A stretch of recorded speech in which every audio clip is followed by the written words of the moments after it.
Bonjour à tous et bienvenue pour un nouvel épisode de Polo 86. Après un long moment d'absence, je reviens tout simplement parce que j'ai récupéré la GT. Pour ceux qui suivent la chaîne depuis un moment, ma GT 86 Turbo, Turbo Blitz, je l'avais filée à ma mère. Donc elle l'a eu pendant un moment, je crois 2 ans, quelque chose comme ça. Et voilà, maintenant elle me l'a rendu, donc je suis de retour avec la GT, forcément les vieux vices réapparaissent. Et j'ai laissé sur ce coup-ci, après avoir testé à peu près 7 4-back, 4 front pipe différents, une dizaine de collecteurs, je dirais, quelques overpipes. Je suis arrivé à la configuration la plus simple qui était possible. J'ai mon Turbo Blitz, donc j'ai le collecteur qui monte au turbo, le downpipe, donc c'est le morceau d'échappement qui descend du turbo et qui vient à l'overpipe d'origine, qui est l'overpipe d'origine, qui va sur le front pipe d'origine avec le kata. C'est-à-dire que j'ai passé la pollution, contrôle technique avec le turbo et un seul kata et ça passe. La machine elle a dit c'est bon. Voilà. Le mid pipe, donc 4 back, c'était d'origine, mais ça faisait pas assez de bruit, c'était vraiment. La voiture faisait plus du tout de bruit. Le turbo coupe vraiment le son, quoi. Donc j'ai fait quelques tests. J'ai fait un mid pipe avec un tube, machin. J'ai fait des essais, mais il y avait quelque chose qui allait pas dans le son, et donc j'ai laissé ma femme décider ce qu'on allait faire. Et en fait, c'est très bien parce que j'aurais pas fait comme ça. Moi, je suis du genre à mettre les échappements les plus chers possibles. Et c'est pas toujours ce qui sonne le mieux. Et souvent, on est surpris. Et malgré que j'ai été toujours très bloqué sur le fait de devoir faire comme ça, et toujours avec de la pièce chère et tout, ben, je me suis laissé, vu le prix, je me suis laissé tenter. Et je vais faire le unboxing avec vous de cet échappement qui coûte 275 $. Chez FR Sport. J'avais déjà commandé mon front pipe Fujitsubo chez eux. Et pour la petite histoire, j'ai fait un petit essai pour voir comment ça sonnait. C'est-à-dire que là, je suis en configuration collecteur turbo, downpipe turbo, ça c'est normal, c'est avec le kit. Overpipe d'origine, front pipe d'origine kata, mid pipe d'origine avec le silencieux, et derrière, j'ai juste un tube pour l'instant. Et ça va venir remplacer le tube. Oh là là! Alors, ça c'est une partie. Ok, alors je vous explique pourquoi il y a un collier et un truc au milieu là. Parce qu'il y a une sortie d'échappement et il y en a une autre, il y en a deux. Pourquoi ils font ça? Parce que en fait c'est juste pour la taille des colis. C'est uniquement ça. Ça leur permet d'économiser au niveau de taille colis. Et ça permet de faire des économies à tout le monde par rapport au transport et tout ça. Et pourquoi j'ai choisi celui-là, le PLM là, qui vient de chez FR Sport, donc en Californie. Pourquoi je l'ai choisi lui? Pour la gueule déjà, et surtout pour le flux de gaz. Oh bordel, c'est bien emballé. Flux de gaz, ici. Le gaz vient du mid-pipe ici là.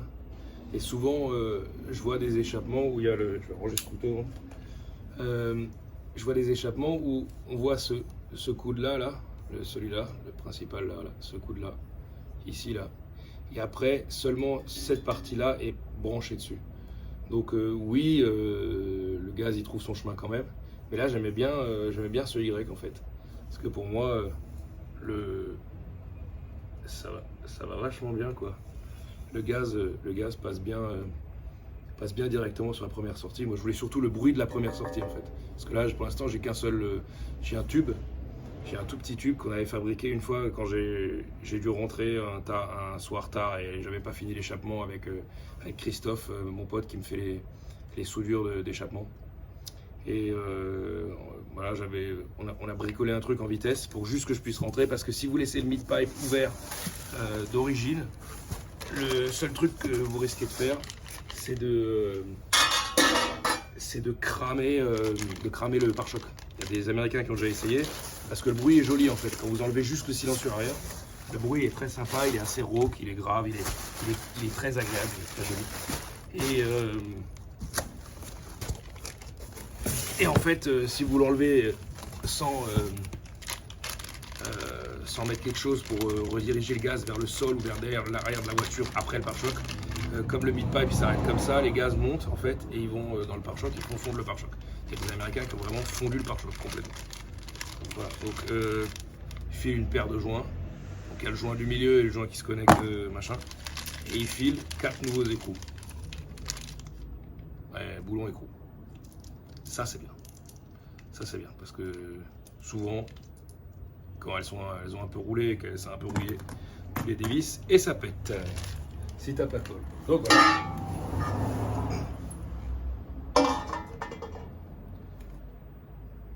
Alors là, 275$, je pouvais pas faire mieux comme setup là, comme rapport qualité-prix là.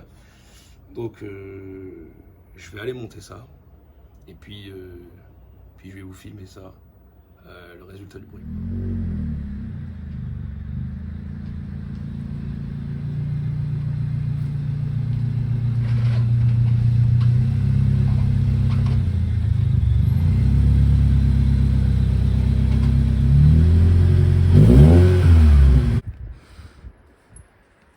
Alors là, je vous parlais de mon tube que j'avais fabriqué avec Christophe. Là. Ça ressemble à ça. Voilà. En fait, c'est juste un tube qui descend vers le sol, justement pour éviter que le gaz, comme vous le voyez, le mid-pipe, quand il s'arrête, là, il va vers le haut, le gaz. Et en fait, il y a des Américains, ils ont cramé le pare-choc, là. Voilà. Alors, bon, covering, il est cramé, mais ça n'a rien à voir avec ça. Le covering va dégager, de toute façon. Elle repasse en noir complètement. Voilà. Donc, ça, c'est pour une prochaine vidéo où je vais m'amuser à décoller le covering. Je sens que ça va être drôle, ça. Et voilà. Allez, je monte ça et on voit le résultat. Oh bah. On va laisser le joint d'origine dessus. Hein. Ça, c'est un vrai joint Toyota, putain. J'avais acheté parce que j'avais refait tous les joints d'échappement pour qu'elle passe le contrôle technique et tout, machin. Et puis j'avais racheté 2 jeux de joints complets Toyota. Pour ça, on va laisser dessus, on va mettre ceux qu'ils ont filé avec, là. J'ai retrouvé dans une caisse à outils ma 14 fétiche. Celle-là, je pense qu'elle a monté à peu près 72 échappements sur cette caisse. Facile 72.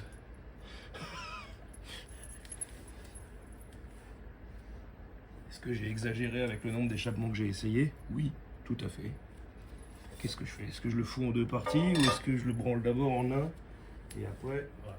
J'ai regardé entre le moment où j'ai filmé, quand je vous parle ainsi et que je déballe le truc, et le moment là, en fait, les sons qui sont autour, je sais pas comment ils font les autres youtubeurs, hein, pas que ça pète les tympans là, mais rien que le déballage du pot là, mon dieu, le boucan que ça fait sur la vidéo. Tout est vachement décuplé en fait. C'est les moindres petits bruits là. Avant, quand j'ai dû faire tomber la clé, je pense que ceux qui avaient des écouteurs, ils ont perdu 2 points d'audition. Alors j'essaie de faire le moins de bruit possible, mais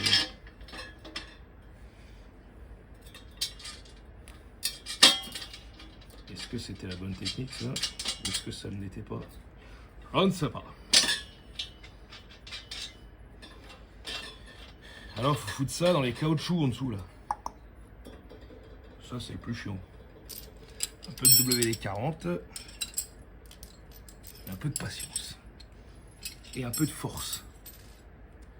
Il y a les mecs qui ont des pinces spécifiques pour ça, mais moi je les prends. Ouais, vers devant, sinon c'est pas drôle.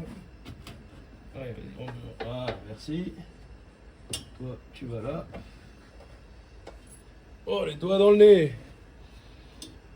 Allez, toi, tu peux le faire, je crois en toi. Allez, petit caoutchouc. Voilà. Ok. Bah non. Et maintenant, que vais-je faire? J'ai les doigts dégueulasses. Et ça, c'est ma vie. Bon, j'ai 2 sorties. Ça, c'est déjà pas mal. Maintenant,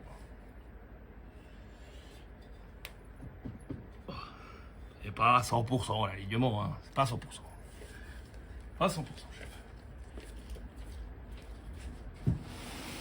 Et ça.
Bon, je suis allé finir cette vidéo dans ma pièce gaming.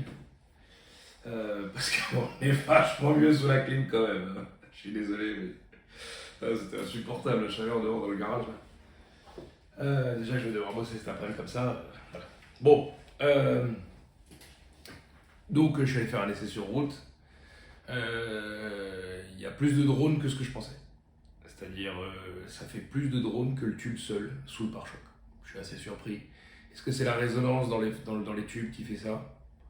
Voilà, bon, c'est pas du gros drone, hein, c'est en vitesse stabilisée à 130, j'entendrai quasiment rien parce que c'est pas dans la plage où il y a du drone. Il y a un peu de drone au niveau de 2500 tours, aux alentours de 2005, et un peu de drone aux alentours de 4000. Au-dessus, en dessous, au milieu, il n'y a pas. Voilà. Donc, non, franchement, c'est vraiment bien et le son est agréable, le son est proche de ce que je voulais avec le tube que j'ai mis là, enfin le petit tube de remplacement. Donc non, vraiment, c'est vraiment top. Je suis vraiment content. Voilà, c'était la première vidéo depuis maintenant 2 ans et demi, je dirais, voire même peut-être 3, voire 4. Non, 3. Donc je vais essayer de reprendre régulièrement, vu que maintenant la GT86 est de nouveau là. Va y avoir, je vais enlever le covering complètement et il va y avoir une peinture quasiment complète de nouveau pour qu'elle redevienne noire comme elle était d'origine. Je vais la faire la plus discrète possible, qu'elle ressemble à une caisse d'origine. Bien sûr, j'ai les phares devant et les feux derrière qui ne sont pas d'origine. Et l'échappement, mais l'échappement ça se voit pas trop là, vous avez pu le voir. Pour qu'elle reste le plus discrète possible, quoi. Personne ne sait qu'il y a un turbo en dessous, hein. On ne sait pas. Voilà. Voilà, sur ce les gars, et ben à une prochaine, à bientôt pour le covering et la peinture.